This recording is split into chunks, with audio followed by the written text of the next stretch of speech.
Well, good afternoon, ladies and gentlemen. Today what I'm going to do a video here is showing you the basic components of a charging system on your ATV or UTV, starting from a 2008 models and up. Now these models use the permanent magnet alternator 3-phase up to, I believe it's 450 watts. Now some of you are kind of on the number thing, but here's the thing: is you add in like a radio, stereo, floodlights, and all this stuff. If you all of a sudden notice that it's not charging, well, it's because your charging system is not made for that. Now, most of the times your ATV, UTV is using about 200 watts of that 450 that it's available to it. Now, the 450 is max at around 5,000 RPMs. Does not mean that that is continuous. Now that 450, 75% of it can be continuous and continue to work without burning anything up. Okay? So, once again, remember 75% of the max available to you. So if it's 450, you're only going to be able to max continuous use 75% of that. If it's, most of the time, I think I heard a while back that somebody was trying to make a programmable type charging system, like a vehicles that a small generator, and you will add a little current to the coil, to the field, where make the magnet stronger to allow more current to flow out. But as of yet, I haven't seen one, so this is what we have.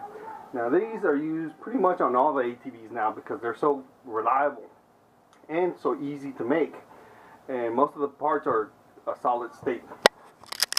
Now what we have here is, of course, first things first, and especially on the newer type systems, the battery. The battery is very important. Do not forget the battery. You got to maintain your battery. Your battery's got to always work well. If it's not working well, you got to change it and replace it, and your system will probably come right back up to that.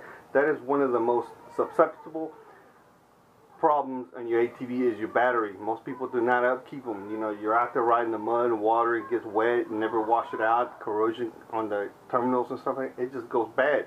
So once again, maintain your battery. So we have a battery right here. Now this is only a little 12-volt lithium battery, but I'm just using it for purposes here for us to see.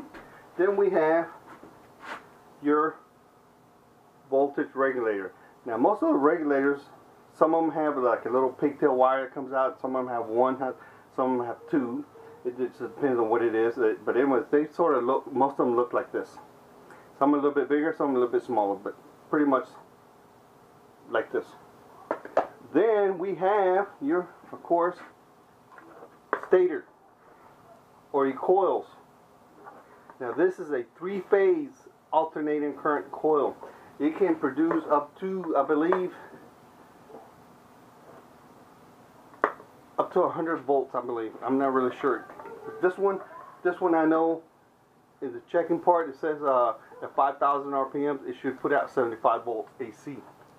Now, if you look at your pigtail, this is usually located on the ATV or UTV on the opposite side of your primary clutch. So your primary clutch is on one side. This will be on the opposite side. It will have a magnet probably over it or under it, depends on how your system is set up. But anyways, the magnet is usually attached with a nut, and you will be able to see if you ever get in there. Do not bang with a hammer on the magnet. You will demagnetize it and ruin it, and then you got to get another one. Those suckers ain't cheap, trust me. Anyways, this does not spin. It stays stationary. As you can see, 3 bolts, attach it. But you do have to make sure that your wires are sitting correctly. You notice there's a grommet. That grommet is because it's inside the motor, and it will leak out. Now let's talk about the stator here. In order to check your stator, you notice there's 3 wires coming out. It doesn't matter if it's a Polaris, Can-Am, Honda, Suzuki, Kawasaki. It's a 3-phase type generator alternator, so therefore it has 3 wires. 3 wires are usually the yellow wires coming out. Sometimes there's 2 pigtails coming out of the conductor here, the wire harness. But what you're requiring to check is the 3 wires, the yellow ones. What you do is make sure you number your wires 1, 2, 3. In order to check the generator here with 3-phase, you're going to check the wires 1, 2, 1, 3, and 2, 3. You're going to do this when the ATV is running. And that idle, you should have anywhere from 20 to 25 volts coming out of it, AC. That means that if all 3 wires, if all 3 checks check good, your stator is checking good and is generating power. Now at the same time, while you're checking, if you rev up your unit a little bit, you will notice that the voltage will go up. And at about 5,000 RPM, you should have a minimum of 75 volts most of the time. Now sometimes it can be a little bit lower, but as long as it goes up, it means it's working. And before I forget, whenever you're checking the voltage on this, it's AC, not DC. Make sure you remember this on your voltage meter. Remember your voltmeter here, one of these little things, they all work the same. You can get a $200 one, you can get a $500 one, you can get a $5,000 one. You can get a $5 one. They all work the same to do the same thing. Now, how reliable is the $5 one? Probably not as much as a $200 one, but you know how that goes. It's a tool. So therefore, to check this right here, remember AC voltage, AC at the 200 or whatever, as close as you can to 150 mark. You know, sometimes they have a 20. See, this one has the 220, 200, and 1,000 volts. So, you know, you can put it in any of the settings and it'll give you a reading, but if you put it close to like the 200, it'll give you a correct. Now, I have moved outside here to my Arctic-Cat 2008 model. We are going to check the battery. Now, this is very important. Your battery on this unit is very, very important. Like I said earlier, you got to maintain it. Now, with the unit off, key off, engine off, and the battery fully charged, the battery should read anywhere from 11.5 volts DC to 12.5 volts DC. Okay, this is very important. If these measurements, if it's too low, that means that the battery needs to be charged. So recharge it again in a couple hours and then try it again. If the battery is higher than 12.5, say it's reading like 13, 14, that means that you have a short somewhere and it's bad. Do not use the battery again. Take it out and replace it. There is no charging for that. If you try to charge it, overcharged battery, it could explode on you. It's dangerous. Many of these are liquid, and they will explode on you. You get acid everywhere, and it'll burn you. So, be careful. Now, let's check the battery on here. Now, I have hooked up. This is DC. Remember, on your meter, set it to DC.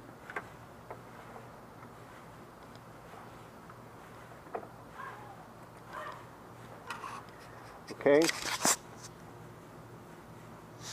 I don't know if you can read it, but it's reading at 12.48. That means that the battery is fully charged and it's supposed to work like advertised. Now the next way to check is, of course, make sure that the voltage regulator is working correctly and the system is working correctly on your vehicle. Now remember this. You do not have to go around and disconnect wires to check your stator unless you have a problem with your regulator. If you don't know if you're getting power or not from your charger system, then go ahead and go back and disconnect your stator and check see the output of it. But here in a minute, I'll show you once we get it running.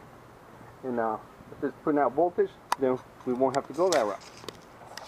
Okay, here we go again. We're going to check the voltage regulator. Remember, we've already checked the battery, and it was fully charged. The next thing is check the voltage regulator, make sure we're getting good voltage out of it. Make sure that we're getting voltage into it and good voltage out of it. How are we going to know if it's getting good voltage? Because if it gives the correct reading, that means it's the right voltage coming in and the right voltage being output. Okay? So here we go. The way we're going to do this is, once again, just like when we checked the battery earlier, across the terminals of the battery. We're going to go to the negative and positive to positive. The voltmeter set to DC, voltage DC. I have mine set at the range of 20 volts.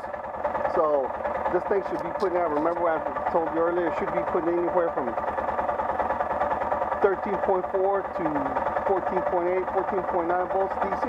So 20 should give us a good range. All right, let's check. Look at that. We are getting 14 point. 14.9. That means that the voltage regulator is receiving power from the stator generator, and the voltage regulator is outputting the good power into the battery at a regulated voltage of 14.9 volts. Now, different units have the regulator at different places. Now, I think my Polaris over here, the voltage regulator is sitting across one of the front braces over by the radiator. This Arctic Cat, the regulator is right back under here on the box for the battery. And I have a Can-Am back in the corner over there that voltage regulator is over by the rear wheel somewhere. I haven't played too much with it, but it's brand new. I haven't used it too much. But anyways, for your unit, it's in different places. You can Google, find out where it's at. But that's how you check this stuff. Remember, don't be intimidated. Get yourself a voltage meter there and check it and check your system. But most things that go out is the battery. Also, one of the things with these type of charging systems, water.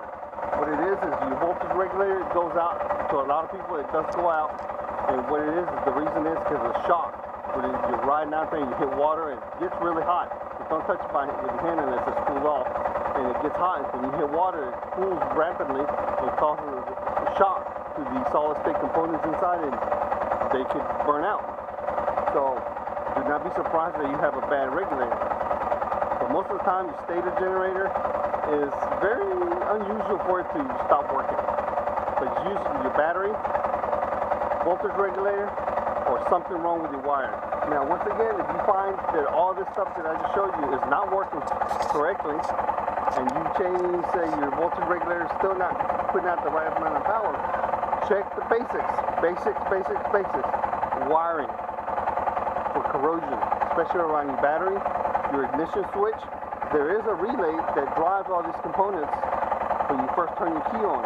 Make sure that relay is working correctly. Remember, if you ride in water a lot, water can get into the relay and cause it to malfunction. So hopefully this helps you out, and hope to see you on the trails. Remember, don't be afraid to subscribe. If you have any questions, let me know. I'll be more than happy to help you if I got an answer for you. If I don't, then I'm sure somebody else in the forum will help you out.